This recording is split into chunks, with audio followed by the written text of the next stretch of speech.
The kids asked for slingshots for Christmas, and it's not something you just buy at a store, so I made this prototype. And I realized that was a bit small, so I drew it up a bit bigger in CAD, but this one seems a bit bigger, so I changed the dimensions to this, which is actually pretty close to what I've got. And that fits perfectly on this piece of plywood. And then cutting it out of my pretend CNC. I like my pretend CNC because it's faster than the real one.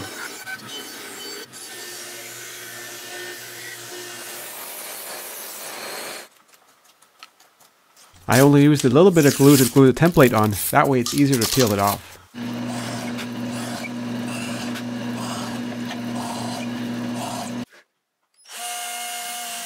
And this little hole needs to intersect the two holes I just drilled. And two short bigger holes to sink the nail head in later. I put my varnish in a jar, but then I couldn't get the lid off of it anymore, so I punched two small holes in it, and that actually seems a pretty good solution. And I wanted to put these on a wire shelf over a heater, but I couldn't find my wire shelf. But then I saw this bicycle wheel, which is actually much better because those spokes are stainless steel, thin and spaced far apart. And with a heater underneath, the varnish dried really fast.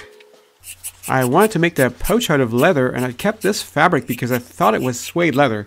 It's not, but it's the most suitable material I've got anyways. And I'm just using regular rubber bands because, hey, it's a kid's toy. They'll do. So this method of attaching the rubber bands to the slingshot is actually the part I thought about the longest. I didn't start it until I figured this part out. And then sinking the nail heads in a little bit.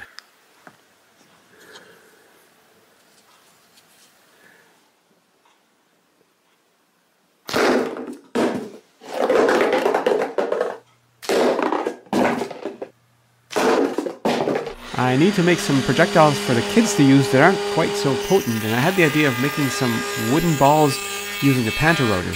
The idea is to start with a dowel and sweep around it with a half round bit, and by the time that bit gets all the way around, it'll have cut a sphere and cut it off of the dowel. So I thought that was really clever. But clever as it may have been, it was not a smart idea because the wood kept splintering. Certainly I couldn't get it all the way around, so mostly I just had scrap. This might have worked better with hardwood, but I wanted to use something really light so the projectiles wouldn't do so much harm. My next clever idea was to tilt a bit 45 degrees on the router table and then sort of cut a V-notch into it on both sides, and then cut that off with a bandsaw, and that would be a reasonably roundish sort of object, but this approach also didn't work super well. What ended up working much better is just to sand the chamfer onto the end of the dowel, then use my strip sander to sort of sand the shoulder onto that, and then cut that off with a bandsaw. And sanding that shoulder worked much better if I pre-cut a slot in that dowel ahead of time, so I didn't have to rely on the very edge of the sanding belt so much.